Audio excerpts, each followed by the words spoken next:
Hi world, my name is Crystal and I am a endometriosis warrior. I wanted to do a vlog about my journey fighting this debilitating illness. I don't want to, take too long to give you guys some insight into what's been happening with me. My journey started when I was 29 years old. I noticed during intercourse that I would bleed, and that prompted me to go and see a GP, a general practitioner.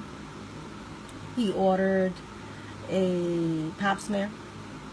When the results came back, I was told that the pap smear was abnormal and that I needed to be referred to a specialty gynecologist.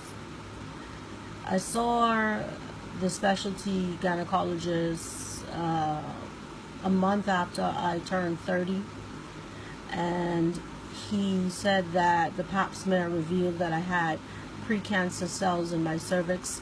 This was the second time that a pap smear had revealed that precancer cells were in my cervix.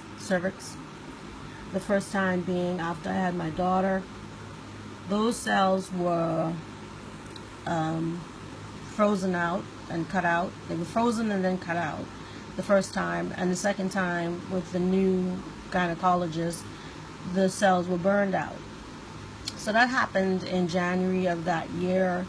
And about May of that year, I was having excruciating abdominal pains. I didn't know what was going on. I was having a hard time getting out of the bed every morning. The pain was just something that I was never familiar with. I've never had that level of pain in my life. I went to my gynecologist's office for a routine visit, and while I was there, I was just dealing with so much that I was rushed to the hospital, and I was admitted to the gynae ward. While on the gynae ward, I underwent a battery of tests, 3 days of testing, as a matter of fact, if I can remember correctly. I had ultrasound, vaginal ultrasound, x-rays, and a culmination of a CAT scan. None of these tests yielded anything. Therefore, I had to undergo a laparoscopic surgery. After the surgery, I was told by the gynecologist that I had endometriosis. He had to write it down for me. I had never heard this illness before in my life. I had no idea what I was up against. My doctors did not prepare me for the battle that was to come. They made it seem as though everything would be peaches and creams. All I needed to do was take this drug called Lupron. And I did exactly what they told me to do. I live in the Bahamas, and Lupron for a 3-month shot was about $1,000. So I took Lupron. And Lupron basically put me through a medically induced menopause. And I had mood swings, I was having hot flashes. It was just uncomfortable, but I noticed that the pain level was still there. Lupron was not helping my pain. I also noticed that Lupron made me very depressed. And I remember one night I was having an argument with my then fiance at the time, and the next thing I know, I was locking myself inside my bedroom, and I was consuming pills. I was attempting suicide. There was no rationale in my thinking at that time, and it was like 0 to 60. I decided to come off of Lupron. I was then introduced to a drug called letrozole. Letrozole, from my research, is a breast cancer medication. Again, very expensive, around the same price. Well, no, it was probably about $300-400, I would say. I can't remember exactly. Letrozole did nothing for me. We then moved on to a drug called Zoladex. Zoladex is a prostate cancer medication. I was told that, this was the premier drug that I needed to take. And I took Zoladex. Was also in the line of $1,000 for a 3-month shot. And there was so many adverse side effects. My doctors never told me anything about side effects. I don't think any doctors do. It's up to the patient to go home and research the side effects of these medications that they give you. And also it would appear as though Zoladex was a bit of a dangerous drug because you were only allowed to take it for 6 months out of the year. I opted to stop taking the Zoladex because I did not see any results as far as helping me with my pain. So for about 8 years, I've been battling endometriosis, and my quality of life has deteriorated. I went from being a exuberant, lively individual to somebody that could barely get out of her bed every day without having to take very strong narcotics. I've had 3 lap surgeries, with the last surgery being 3 years ago. And I was told at that time that the endometriosis had started to invade my bladder.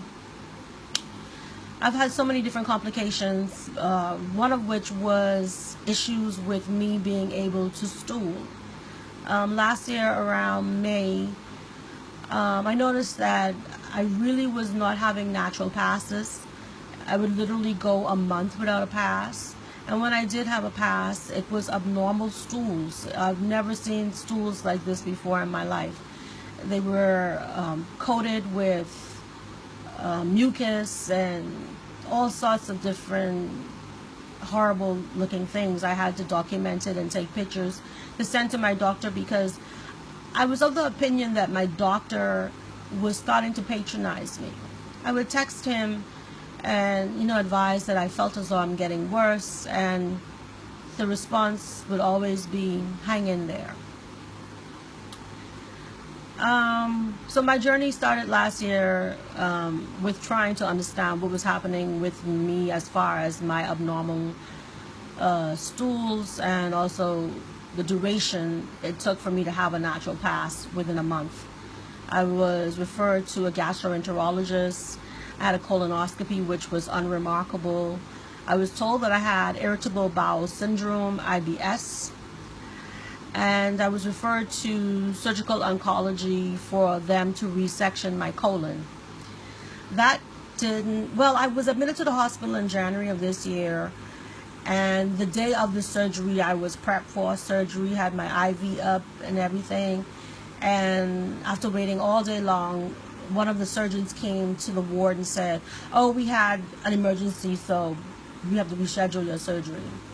My surgery was rescheduled for February of this year, and when February rolled around, I received a phone call saying that it was put back until April. I became agitated, and I told them to simply cancel the surgery altogether.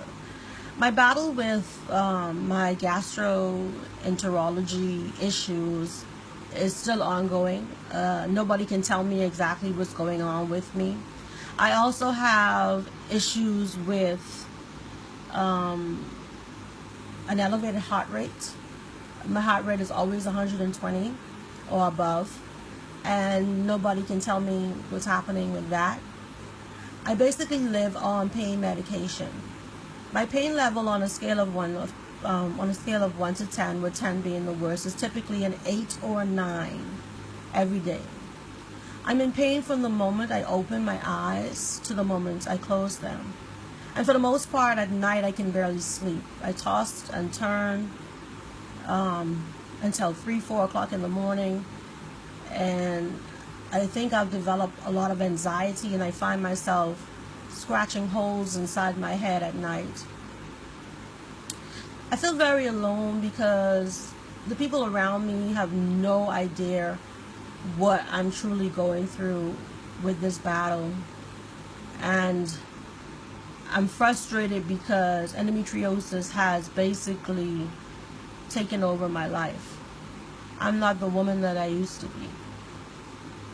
And I remember when I first was diagnosed with endometriosis, it wasn't as bad as it is now. I was able to work out with a personal trainer. I even played tennis several times a week, and I walked miles. Now I'm 37 years old, and I have a wide array of different health ailments, one of which is a torn meniscus in my left knee, which is impeding my ability to be able to exercise. I have an elevated heart rate. In recent weeks, I've started to have issues with regards to numbness and tingling in my arms and legs. And when I saw the orthopedic doctor this week, I was told that I more than likely have a herniated disc. And I have to have an MRI, which is extremely expensive here in the Bahamas. So the MRI that I have to have is of my knee, the herniated disc, and my neck. And that costs over $2,000 here in the Bahamas. Endometriosis has robbed me of my ability to work a 9-to-5. Before I became ill, I had an amazing career for a young individual. I had managed offshore banks, law firms, unions. I even had a small software developing company. Slowly but surely, the illness invaded my life. I don't have a lot of energy on a daily basis. My stomach is always swollen like I'm 9 months pregnant. And I'm in severe pain. Sometimes the pain is so bad I feel as though I'm dying. And I have conversations with God. And I'm telling him, I'm not ready to die. But in the back of my mind, there's a part of me that says to myself, maybe you should die and then all the pain will end. But I rebuke those thoughts because I have a daughter who is in college studying nursing, and I've asked God to allow me to live to see her graduate with her degree and to become somebody in life. So my sole purpose in life right now is to see my daughter to the finish line as far as the completion of her collegiate degree. I don't have a social life. I don't go out. I am the epitome of an angry black woman. I am the quintessential mad black woman, angry black woman, whatever you want to call it. I'm angry at the world, I suppose. I have so many walls up. I'm single. I'm single by choice because most of the men in the Bahamas, from my experience, are only interested in you based on the way that you look, and because they want to engage in sexual behavior. And with me being sick with endometriosis, I'm not looking for somebody that's only interested in the way that I look and my body. I'm looking for somebody that will be interested in crystal. So my search is very hard and difficult. So I'm alone.